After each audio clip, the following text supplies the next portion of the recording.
Nós vamos falar de mediunidade. Vocês sabem que eu estou acompanhando esse livro, é um curso preparatório de Espiritismo, nós estamos na 10ª lição dele.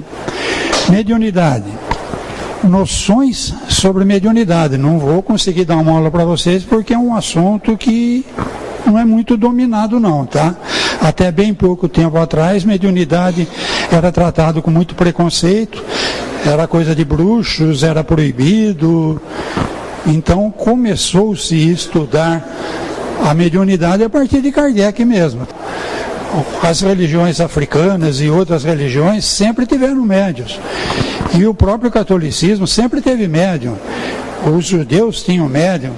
Tanto é que Moisés proibiu a consulta aos espíritos, porque estava sendo usado de uma forma abusiva.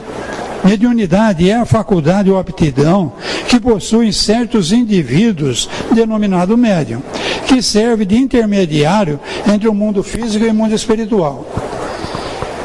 Mundo físico, mundo espiritual. Mundo físico, normal, é tudo que está aqui na 3ª dimensão. A gente mede, a gente olha, a gente pesa, é tranquilo, você faz experiências. Agora o mundo espiritual, ele está numa outra dimensão. Quem lê os livros espíritas fala que acima não quer dizer em cima. Por exemplo, na região do Rio de Janeiro tem uma cidade espiritual chamada Nosso Lar. Nessa cidade espiritual tem prédios, tem rio, tem plantações, tem um monte de... tudo funciona. Se ela estivesse em cima do Rio de Janeiro, a água do rio provavelmente desceria e choveria tudo. Como é que ia ter rio acima? Então, quando fala acima, é numa vibração acima. Nós estamos na 4ª dimensão. Essa cidade espiritual está na 4ª dimensão. E tem outras coisas na 4ª dimensão também, inclusive extraterrestres. Então o homem procura fotografar, procura pelo menos um parafusinho de uma nave e não encontra nada. Por quê? Porque não é da nossa dimensão. Se eles quiserem que a gente veja, eles conseguem se materializar. Se os espíritos quiserem que a gente veja, eles conseguem se materializar. Isso em espiritismo a gente chama de agênere. Agênere é um espírito que ele não nasceu. Agênere quer dizer não nasceu. Ele se materializou, encontrou fulano que ele estava procurando, deu o recado, quando o fulano foi olhar de novo, cadê? Ele só veio fazer aquilo, ele não é daqui, entendeu? É um agênere. Então existe uma dimensão paralela que a gente costuma dizer acima. O médium, então, é aquele que consegue se comunicar com essa dimensão espiritual. A mediunidade é inerente ao organismo. Como a visão, a audição e a fala, daí qualquer um pode ser dotado dessa faculdade. Visão, por exemplo. Como funciona a nossa visão? Aquela lâmpada está ligada. A lâmpada está emitindo luz. Se eu apagar a lâmpada, ninguém vai enxergar nada. Então eu preciso ter uma fonte de luz. A nossa fonte de luz é aquela lâmpada. A lâmpada desceu, bateu na camisa do seu Toninho. O que era escuro, ele absorveu, a camisa absorveu. O que era clarinho, a camisa rebateu. Então, a luz da lâmpada que refletiu no seu Toninho entrou no meu globo ocular. Meu globo ocular tem um conjunto de lentes que eu aprendi a focar na retina, que é um aparelho que tem lá no fundo do meu olho. Essa luz que entrou, passou pela lente e bateu na retina ela vai ser transformada em sinal digital. E pelos nervos ópticos, que são fios elétricos, ela vai ser transmitida ao cérebro. O cérebro é a principal ligação minha com o corpo espiritual. Eu estou célula a célula ligado ao meu corpo espiritual. Você se lembra que ele falou ali que o espírito tem um corpo espiritual ligado célula a célula no corpo físico. Então, a minha inteligência, ela não está no cérebro. O cérebro é a principal fonte de ligação do meu corpo físico com o meu corpo espiritual, que é onde está a inteligência. Dentro do corpo espiritual, no danado do espírito. Então, quem enxerga no final das contas é o espírito. Então, se eu receber a luz, não souber trabalhar as lentes, vai sair borrado, não vou enxergar direito. Se eu conseguir localizar as lentes, mandei o sinal, transformei em sinal digital, chegou lá no espírito, mas o espírito não souber reconhecer, eu vou ver, mas não vou enxergar. Dizem que quando os indígenas brasileiros receberam os portugueses no litoral, as caravelas iam chegando e eles não se tocaram. Eles nunca tinham visto caravela e estrangeiro chegar pelo mar. Eles só se tocaram quando os portugueses desceram e estavam na praia junto deles, porque nunca ninguém tinha chegado de caravela pelo mar. Então eles não estavam ainda preparados para enxergar. Por que eu falei isso? Por causa da mediunidade. Tem um médico brasileiro, o Dr. Sérgio Felipe de Oliveira, professor de medicina, mas como ele é um médico, ele fez dissecação de cadáveres e ele estudou muito uma tal de glândula pineal que nós temos na direção do terceiro olho, nessa direção, lá dentro do cérebro lá. Essa glândula pineal, porque ela parece uma pinhazinha.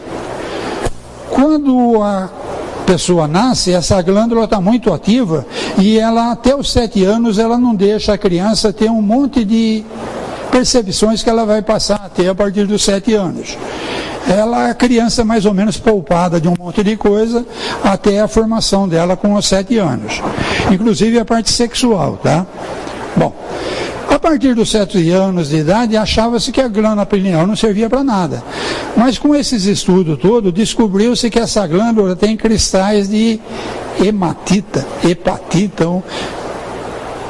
ema ou epa, uma coisa assim. Tá, hepatita. Esses cristais, então, todo mundo tem. Uns têm mais, outros têm menos, os cristais são de um jeito, são de outro, eles estão estudando, e esse estudo deles está sendo reconhecido nas publicações científicas do mundo todo. Parece que essa glândula pineal, não está tudo muito provado ainda, está em estudo, é o nosso órgão de recepção do que acontece na 4ª dimensão. Então é o nosso órgão mediúnico. Então, assim como o olho, que eu dei o exemplo, mandou lá para o espírito poder ver, porque é o espírito que vê, o espírito que sente, é o espírito que emociona, tudo é espírito. O corpo físico, o corpo espiritual são ferramentas que o espírito usa para se manifestar nesse planeta aqui. Em outro planeta é diferente, aqui é assim. Então nós, com a glândula pineal, transformamos isso que a gente percebeu lá no plano espiritual, por exemplo, clarividente.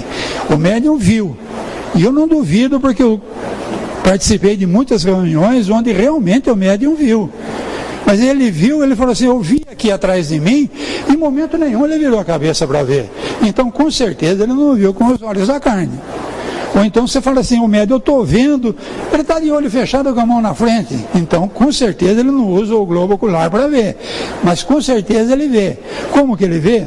Pela glândula pineal.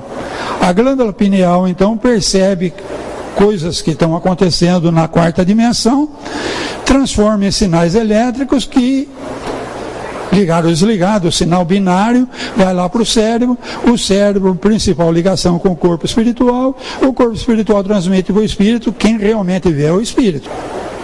E ele vê, ele escuta, ele consegue perceber coisas do plano espiritual. Então todo mundo tem isso, todo mundo tem isso. Mas assim como o indígena não estava treinado para ver a nave chegando e não percebeu a nave chegando, quem não tem a glândula pineal desenvolvido todo o mecanismo da glândula pineal com o cérebro, o corpo espiritual, o espírito, não tiver todo esse desenvolvimento, a percepção vai estar ali, mas ela não vai saber interpretar aquilo. Assim como o indígena não percebeu, não conseguiu interpretar a chegada das caravelas. Todo mundo é médium. Todo mundo é médium. É uma coisa que depende dos cristais de hepatita que eu tenho na glândula pineal. E saber interpretar isso daí. Então, desenvolver a mediunidade é desenvolver o médium. O médium precisa se desenvolver, em primeiro lugar, tirar o preconceito. Hollywood fez um péssimo serviço com a gente. Ele apresentou os espíritos para a gente como o Freddy Krueger, como aquela japonesa cabeluda com o cabelo na frente, aquelas coisas horríveis, porque aquilo dá dinheiro. A gente paga uma nota para ir no cinema para levar o maior susto com aquele Freddy Krueger que aparece na tela lá. Então, todo espírito é assim? Existem espíritos assim, sem dúvida. No capítulo 4 de João, na Bíblia, está escrito lá no item 20, cacetada lá, Deus é espírito. Se Deus é espírito, então nem todo espírito é Freddy Krueger. Deus não é Freddy Krueger, meu amigo. Então tem toda uma escala de espíritos. Tem espíritos tão assustadores quanto a japonesa cabeluda e tem espíritos tão divinos como Deus, pô. Então, eu gosto de citar sempre a escada de Jacó. Nos primeiros degraus é a turminha do Freddy Krueger. Conforme vai subindo os degraus, mais elevados são os espíritos. E o mais interessante da escada de Jacó é que tem espírito lá de cima que desce para ajudar a gente. Não carrega no colo não, mas dá maior força. É por aqui, gente, vamos lá, força. Dessa vez você vai conseguir, é assim que eles trabalham. Eles estão numa dimensão acima. Nós estamos na terceira. Eles vêm aqui na terceira incentivar a gente. Cada um de nós, ao nascer, recebeu um espírito mais elevado que a gente, que vive lá na quarta dimensão. E pela glândula pineal da gente, ele se comunica com a gente. Ele não aparece, ele não dá susto, ele é tranquilão. Mas ele manda umas ideiazinhas. O problema é que os inimigos do passado descobriram que nós estamos aqui. Aí ele fala, bonitinho lá, está com outro corpo, outra identidade, mas eu conheço ele. Aí aquele lá também vai tentar ou se vingar, ou prejudicar, ou vai querer fazer alguma coisa que não é legal por problemas lá de trás. Então tem as duas. Aí aconteceu uma coisa surpreendente, a surpresa foi enorme, eu levei aquele susto. Até aí é tudo meu. A partir daí tem duas entidades, uma de cada lado, o anjinho e o diabinho, né? Vamos falar assim, pô, quem ele pensa que é para fazer isso com você, que te surpreendeu? Esse daí é o diabinho.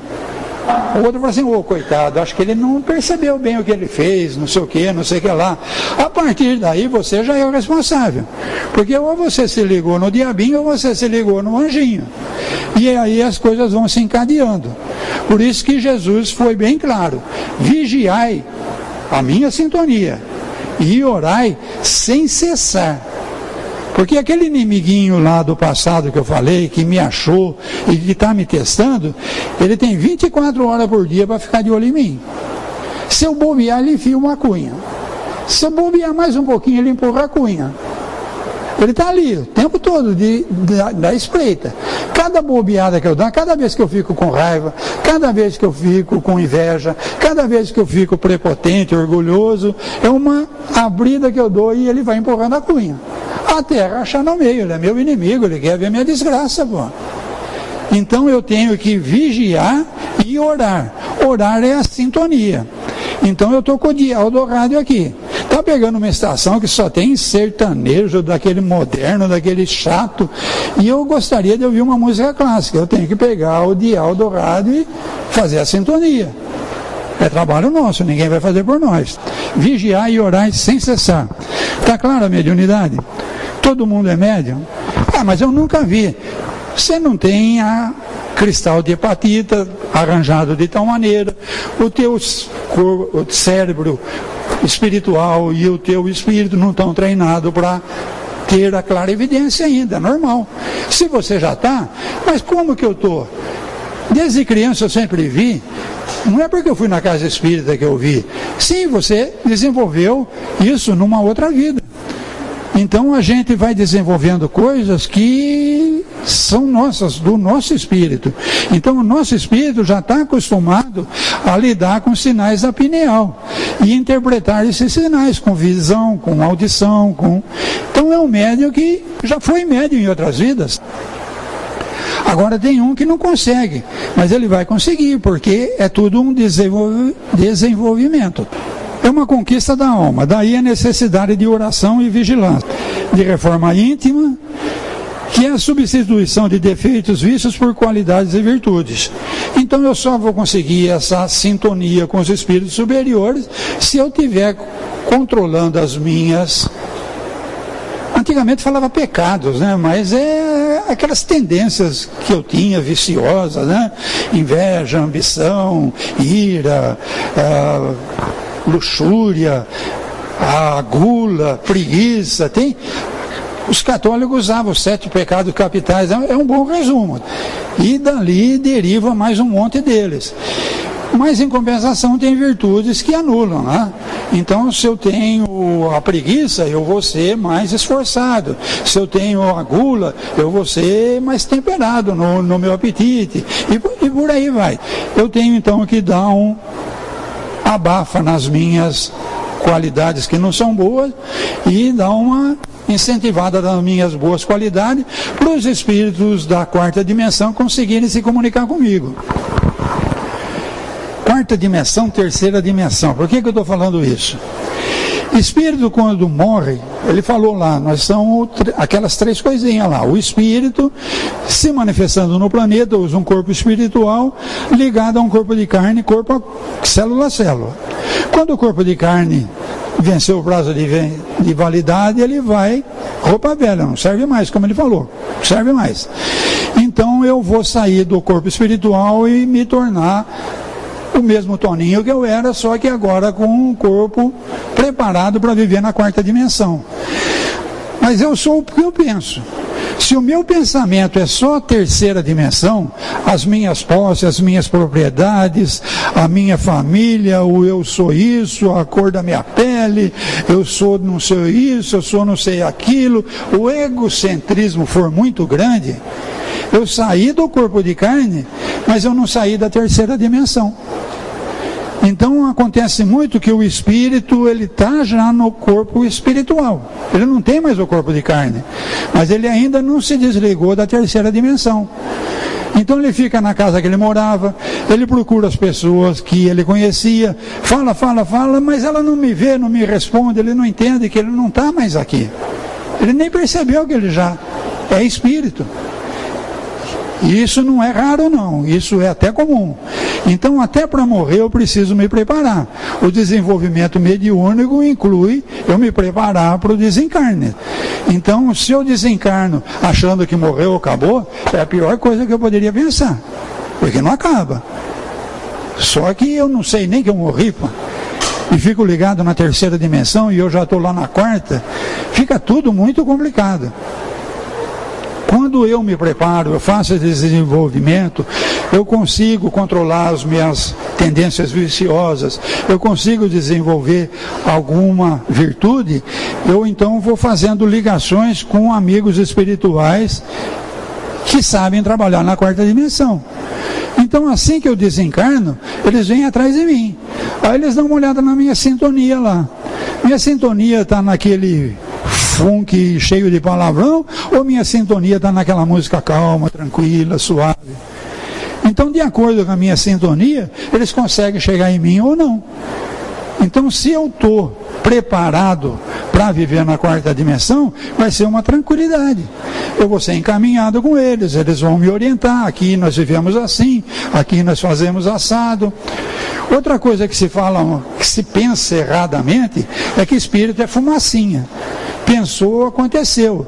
Quem lê o Nosso Lar sabe que não é assim.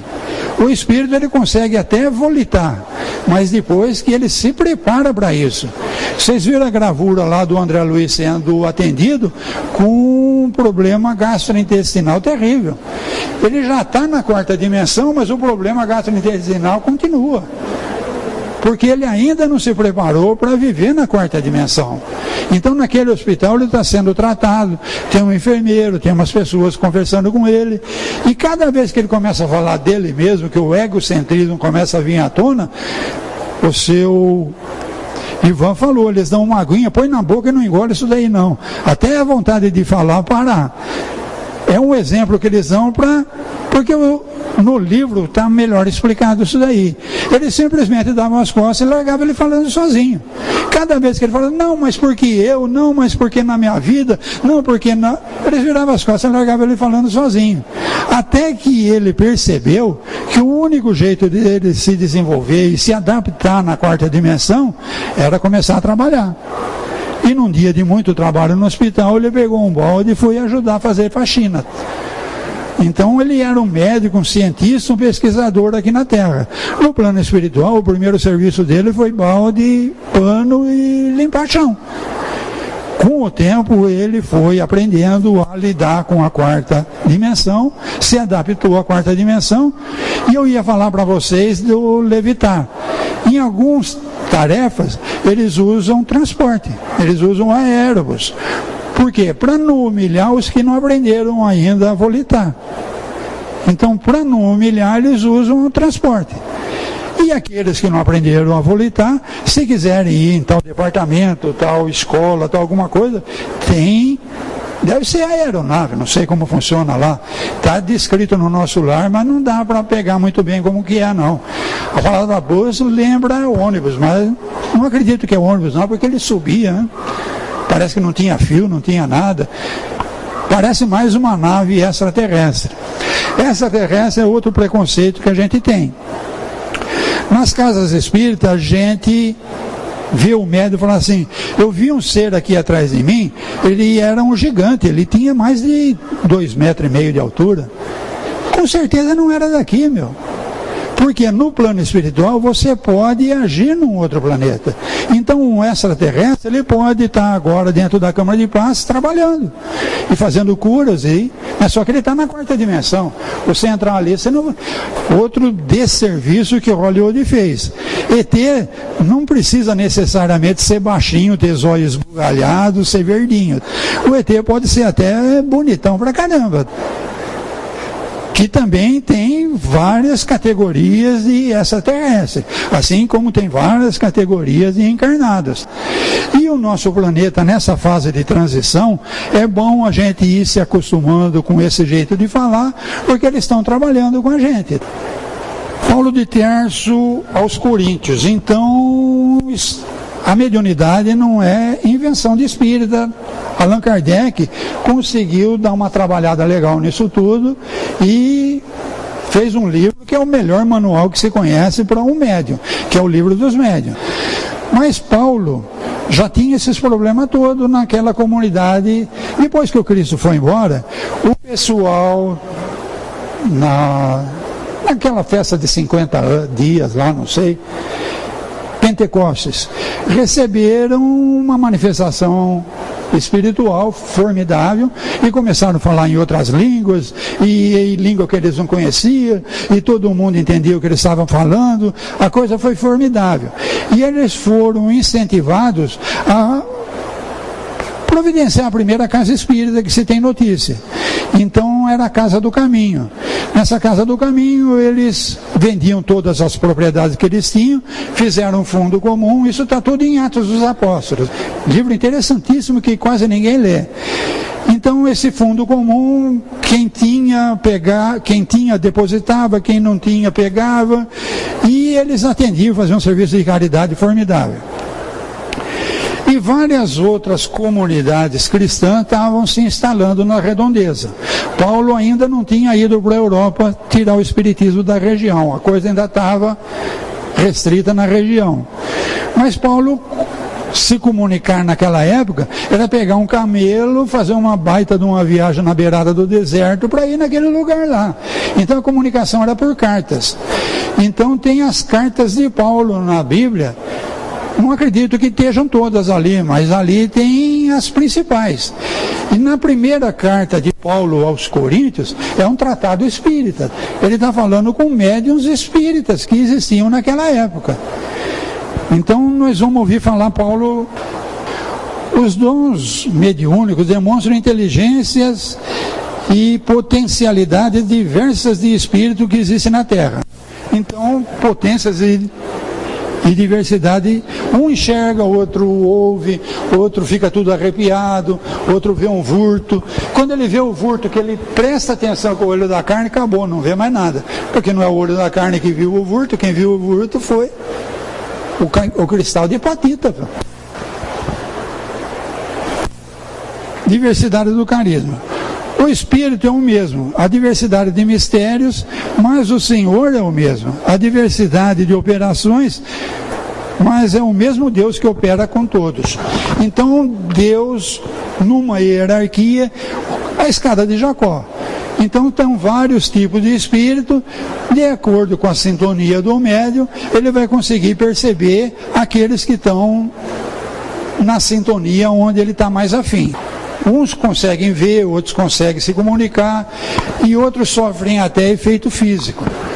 Espírito não consegue atuar na terceira dimensão, mas o espírito consegue usar fluidos de um médium doador de fluidos, e aí tem toda uma engenharia que a turma da pesada, que não é muito boazinha, consegue fazer, usando esses fluidos, efeito de terceira dimensão, e dá rasteira num, e empurra o outro, e faz maldades mesmo. Então é muito importante eu estar com a minha sintonia afiada com o pessoal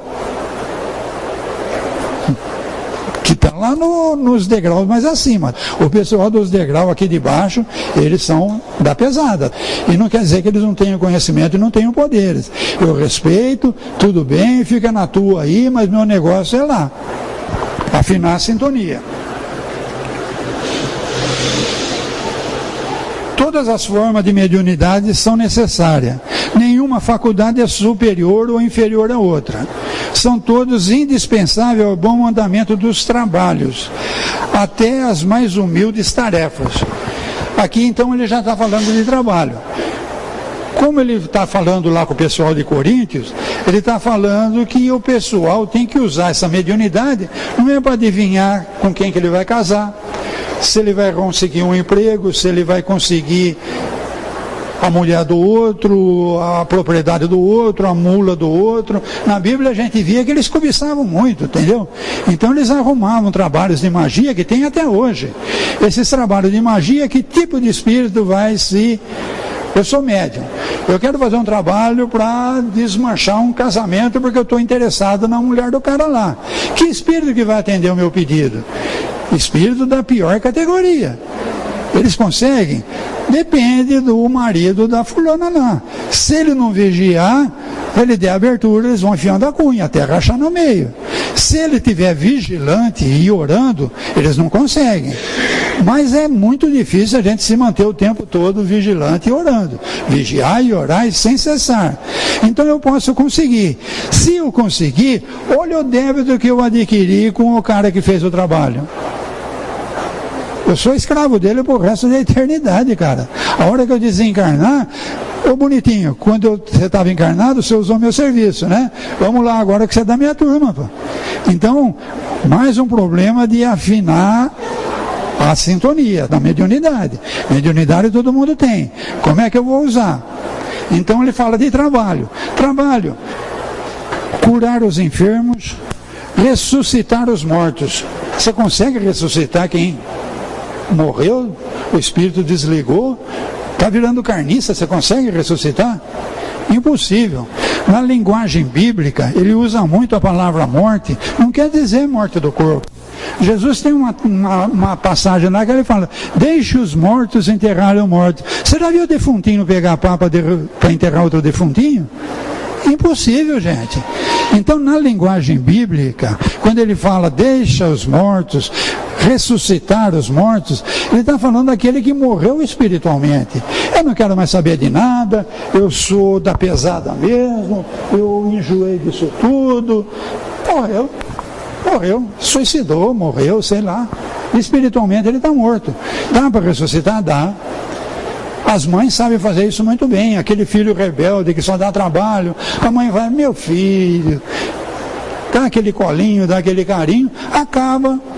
Nem que for quando ele tiver 40, 50 anos, a mãe faz ele pensar na vida e dá um jeitinho. Coração de mãe é excelente, muito bem treinado em desenvolvimento espiritual. Ressuscita morto.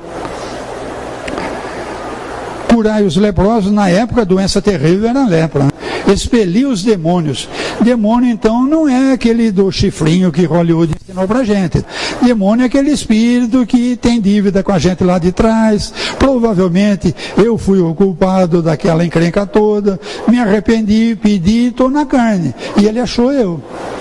Então ele é demônio, ele está querendo fazer o mal. Mas eu consigo fazer ele entender que ele está perdendo tempo, né? Eu me arrependi, já estou num corpo novo, com decapado, memória zerada, e ele está lá ainda ligado naquilo que aconteceu há 200 anos atrás, parou no... Ele está na quarta dimensão, lá não tem tempo, isso está lá, é tudo diferente. Mas ele está lá, e a gente pode ajudá-lo, vigiando o que está acontecendo comigo e orando, inclusive, por esse meu inimigo, por esse demônio. Dai de graça o que de graça recebesse. Se ele está falando então para o pessoal de Corinto. Porque os... Bom, vamos lá. Ai de vós, escribas e fariseus hipócritas. Olha como Jesus tratava o maioral da religião dele. Jesus era judeu, escribas e fariseus era o pessoal encarregado das coisas do judaísmo. Então, eles que cuidavam das leis, eles que cuidavam das orações, da sinagoga, do templo. E Jesus chamava simplesmente eles de hipócrita. Por que devorais as casas das viúvas, com pretextos de longas orações? Por isso sofrereis um juízo muito rigoroso. Então, você não pode usar esses dons mediúnicos para obter benesses para você, porque isso daí não é seu. Se é mediúnico, você recebeu de alguém, e você não pode usar isso para benefício próprio, que era o que a judeusada fazia. Eles faziam, tinha todo um ritual, quando morria o homem da casa, então tinha todo um ritual de fazer orações e era tudo pago, né? Então, enquanto não acabasse o dinheiro daquela viúva, não acabava as orações, as cultos, um monte de coisa para os filhos dela, para ela conseguir receber alguma coisa, coisinha dava trabalho, porque os fariseus ficavam com uma boa parte. É esses que Jesus chama de hipócritas, tá? Bom, tá bom, né?